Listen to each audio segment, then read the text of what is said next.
5 simple strategies if you run into a low appraisal.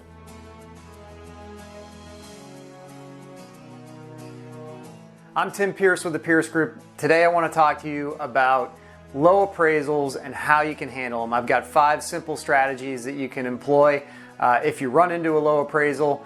I know low appraisals have been a thorn in the side of both real estate professionals and sellers in our current market because we have sales that are completely outpacing the comparables.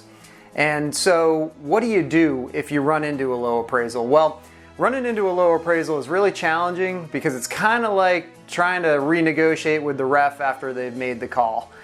Usually that's gonna stick. That decision has been made and they're gonna stick to it. But there are some really simple approaches here. Number 1, and the most common, is look for mistakes in the appraisal. You know, let's face it, just like real estate professionals, not all appraisers are created equal. You know, some are brand new to a market. They don't have the local market knowledge that is required to do a good appraisal. And sometimes you can just simply get a bad appraisal.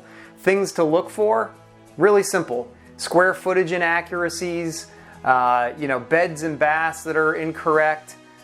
Certain things like that are really critical. And if you find a mistake in that, that can be grounds for a reappraisal or a contesting of that appraisal.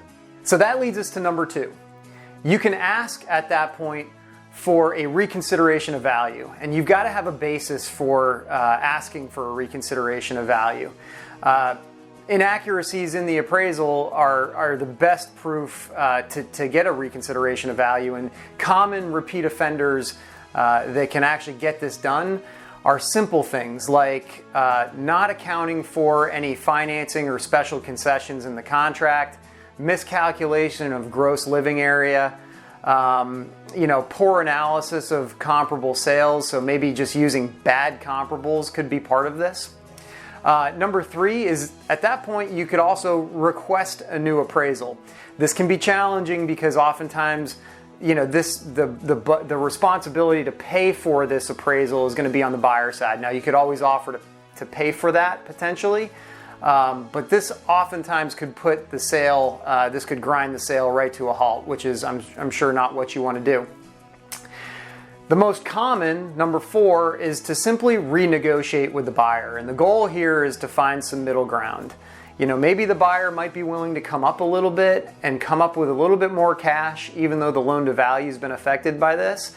And maybe you're willing to come off the price a little bit. But ultimately, the decision rests with you. You're in the driver's seat. You get to make the decision as to whether or not you want to negotiate on price at all, or if you want to hold firm on price. And then number 5, at this point, you might just say, I'm going to relist the property. I'm going to take my chances. And, you know, I'm going to see if a better appraisal comes in, which is always a possibility, and you roll the dice on that situation. But you got to remember, you're starting from square one. You might have already gone through all these, you know, inspections, appraisals, you know, and starting from square one can be stressful. So I know running into a low appraisal can be super stressful. Having a really good, solid real estate professional on your side can make all the difference in the world. And if you have any questions about this process, we're always here to help. Don't hesitate to reach out. Always, thanks so much for checking out our video. Take care.